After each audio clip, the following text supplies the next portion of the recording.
Sébastien Maire, délégué général France Ville Durable, qui va vous partager les clés pour accélérer sur la transformation écologique et la sobriété également. On peut l'accueillir, Sébastien Maire, délégué général France Ville Durable.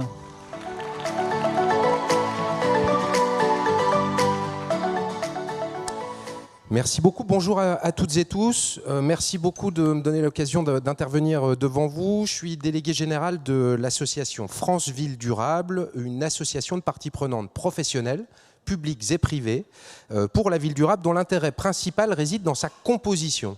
4 collèges, 4 catégories d'acteurs, l'État, très présent à travers plusieurs ministères et un grand nombre des agences et des opérateurs qui font la ville aujourd'hui, dont vous voyez les logos, des territoires, des collectivités locales et certaines de leurs fédérations comme Intercommunalité de France, parce que c'est là que se passe la transformation écologique, des entreprises de toute taille et tout secteur d'activité, en considérant que la transformation écologique, énergétique d'un territoire, c'est d'abord et avant tout la transformation de l'économie. Et puis des experts urbains, territoriaux, parmi lesquels par exemple la Fédération nationale des agences d'urbanisme, Monsieur le Président, ou encore Syntec Ingénierie, le Conseil national de l'ordre des architectes et bien d'autres. Le but de l'association, repérer et rediffuser le plus largement possible en France et à l'international des outils, des méthodes, des exemples de politiques publiques ou de réalisations sorties de terre qui permettent non seulement d'accélérer les démarches de transformation écologique et en même temps, avec les mêmes actions, les mêmes processus, les mêmes budgets, de faire monter les territoires en résilience. L'association est présidée par Patrice Vergrit, qui est président de la communauté urbaine de Dunkerque. C'est la 3e fois que j'interviens dans cet événement et il y a 2 ans, Vincent m'avait demandé de venir parler de sobriété, qui à l'époque était un mot un peu nouveau dans ces questions de transformation écologique. L'association avait retravaillé à l'époque sur ce qu'étaient les nouveaux fondamentaux de la ville durable, parce que vous savez que c'est devenu un vocable un peu large, ville ou territoire durable, on met beaucoup de choses à l'intérieur. On a retravaillé tous ensemble sur ces 4 piliers et j'étais venu parler de sobriété il y a 2 ans en disant qu'on considérait que la sobriété était de toute façon notre horizon, dès lors qu'on considère la finitude des ressources et les impacts de l'anthropocène, et que soit on l'organisait, on la planifiait, soit on allait la subir dans quelques années. Malheureusement, en cette rentrée, on y est, on subit. Alors certes, quand on évoquait ça, on ne parlait pas forcément de guerre ou d'événements géopolitiques, mais plus des enjeux de l'anthropocène au sens large. Mais de toute façon, cette sobriété va devenir un impératif et elle n'est pas forcément synonyme de retour en arrière, de récession, de perte de qualité de vie, bien au contraire. Alors la sobriété, c'est quoi appliquer à une ville ou à un territoire?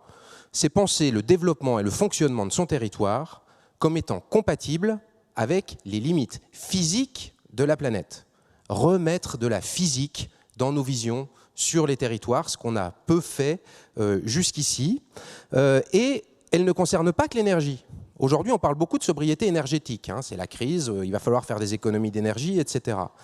La question consommation d'énergie fossile, émissions de gaz à effet de serre, dérèglement climatique est absolument centrale, mais c'est seulement une des 9 limites planétaires, un paradigme qui est de plus en plus utilisé par les collectivités, qui change un peu par rapport aux objectifs de développement durable, notamment parce qu'on intègre enfin cette notion essentielle de limite au développement, et ça change la donne, c'est-à-dire qu'on recherche un équilibre. Et ces limites planétaires, on connaît bien le climat aujourd'hui, on connaît bien la biodiversité, le cycle de l'eau en est une, les pollutions chimiques dans l'environnement en sont une autre, l'artificialisation des sols, la perturbation des grands cycles biogéochimiques comme l'azote et le phosphore, l'acidification des océans, etc., etc. Comment s'assurer dans une politique territoriale, dans une programmation pluriannuelle d'investissement de collectivités locales, dans un PLU, dans un SCOT, dans un SRADET, que les orientations qui sont prises par le territoire sont bien compatibles avec ces limites planétaires. On parle de limites d'habitabilité de la planète pour Homo sapiens. On est sur des choses extrêmement physiques et biologiques. On a un sujet avec le paradigme même de notre développement économique aujourd'hui qu'il va falloir traiter à un moment ou à un autre. Jean-Baptiste Say, qui est le principal économiste classique français, avait érigé ce principe. À la fin du XVIIIe, les ressources naturelles sont gratuites et inépuisables. À l'époque, on ne pouvait pas savoir que ce n'était pas vrai. Le problème, c'est qu'aujourd'hui, l'économie d'aujourd'hui et les néoclassiques n'ont pas changé ce paradigme. Aujourd'hui, on n'attribue toujours pas de valeur en capital aux ressources qu'on va extraire du sol, ni de coût aux pollutions qui vont être engendrées par nos différentes activités. Si on le faisait, on changerait assez radicalement les business models de l'ensemble de ce qu'on fait aujourd'hui. Il y a à ce sujet des travaux extrêmement intéressants sur la comptabilité écologique qui permettent de tenir compte du vivant finalement dans tout ce qu'on fait et qui peuvent largement être utilisés aujourd'hui. Ce fameux donut, il commence à être aussi utilisé par des collectivités locales. Nous, on y travaille beaucoup dans notre association pour transformer ça en critères, en indicateurs.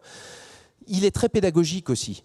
L'idée, c'est que nos activités humaines, quelles qu'elles soient, doivent être strictement encadrées entre un plafond environnemental, on retrouve les 9 limites planétaires que j'ai évoquées au niveau du plafond. Sinon, le sujet, c'est quand même, puisqu'il faut nommer les choses et que par ailleurs une publication l'a enfin fait cet été, une publication scientifique, le sujet c'est quand même juste l'extinction de l'humanité. Hein. C'est pas un petit sujet, peut-être que ça peut permettre d'oser voir autre chose, alors pas demain, à l'échelle de quelques générations, mais quand même, voilà, une fois qu'on sait que c'est ça l'enjeu, on peut se permettre de renverser la table et de faire complètement autrement. Mais bien sûr, il y a un plancher. Le plancher, c'est les acquis sociaux, c'est l'acceptabilité. C'est tout ce qu'on a pu gagner grâce aux énergies fossiles. Souvent, on dit que s'il n'y avait pas eu les énergies fossiles, on n'aurait pas ce niveau de santé, de démocratie, d'éducation dans nos pays. Et bien sûr, il ne s'agit pas du tout que la transformation écologique soit un prétexte pour faire marche arrière sur tout ça. Alors ça, c'est pour la boutade. Je me fais souvent reprendre parce que le donut, c'est un anglicisme. Ça marche aussi avec le Paris-Brest. Quelques généralités sur la sobriété pour terminer. Quand ce concept de la sobriété a émergé, il y a eu tout de suite des cris d'orfraie sur la sobriété, on ne va pas dire à des populations défavorisées qui n'ont déjà pas grand-chose qu'elles doivent être plus sobres.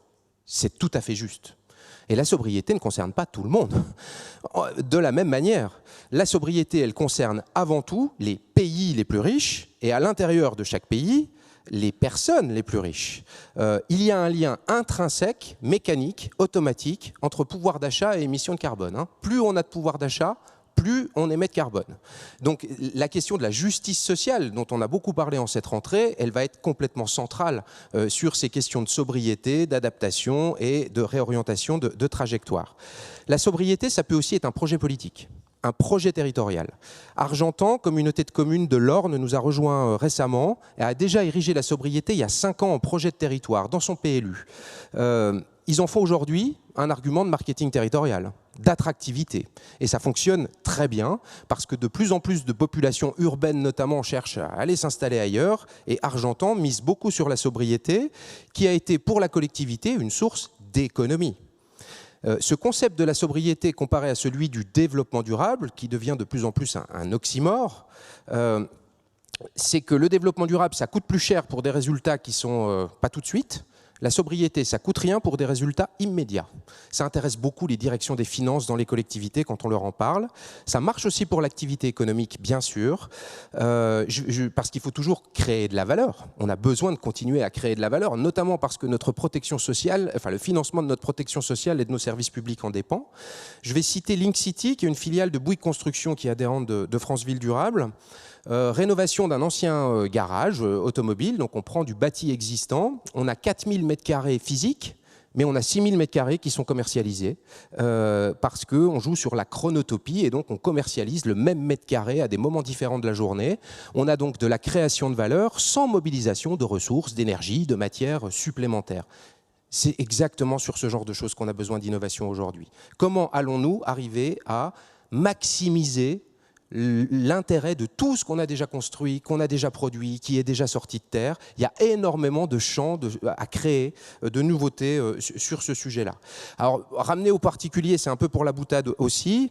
Vous savez que les 2 degrés, 3 degrés qu'on doit économiser l'hiver prochain, il y a une solution low-tech qui fonctionne bien, mais qui est jugée complètement impossible, régression, etc. Porter un damar pendant les quelques jours d'hiver, ça fait 3 degrés, ça marche très bien, ça coûte pas cher, c'est disponible tout de suite pour toute la population française, mais nos représentations culturelles, nos visions nous empêchent de trouver que c'est une solution acceptable. Donc évidemment, le travail sur les imaginaires collectifs est central. D'ailleurs, on a réalisé un sondage qui sera rendu public dans 2 jours. Je vous invite à vous inscrire à notre événement en ligne qui se tient le 16 et qui montre que 65% de la population française est tout à fait prête à baisser le chauffage cet hiver. Donc la sobriété n'est pas forcément jugée comme quelque chose qui est imposé pour la population. Je termine en disant que finalement, et moi, votre ville dans l'espace durable, elle me fait très peur, hein. Justement, cette question d'imaginaire collectif, c'est bien le cœur du sujet. Est-ce que la ville durable du 21e siècle, c'est ça? Ça, c'est le projet Telosa, 400 milliards, je crois, de dollars. C'est un milliardaire américain qui propose cette ville construite en plein désert et présentée comme zéro carbone. J'aimerais bien voir les algorithmes du logiciel d'analyse de cycle de vie pour arriver à ça.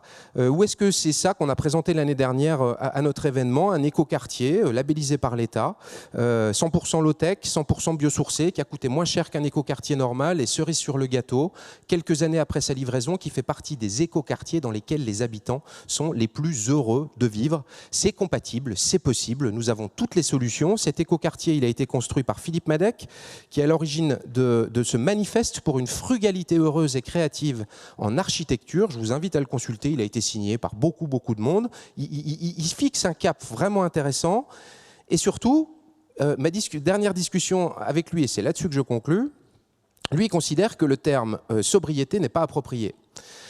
Parce que la sobriété laisse entendre qu'on va perdre quelque chose, hein. La sobriété quand on est alcoolique, la sobriété, c'est une sorte de difficulté, quoi. La frugalité, étymologiquement, c'est la récolte des fruits. C'est-à-dire, on va prendre à la nature juste ce dont on a besoin, mais pas plus. Ça peut être une belle façon d'entrevoir cet avenir de la sobriété. Je vous remercie de votre attention. Bravo.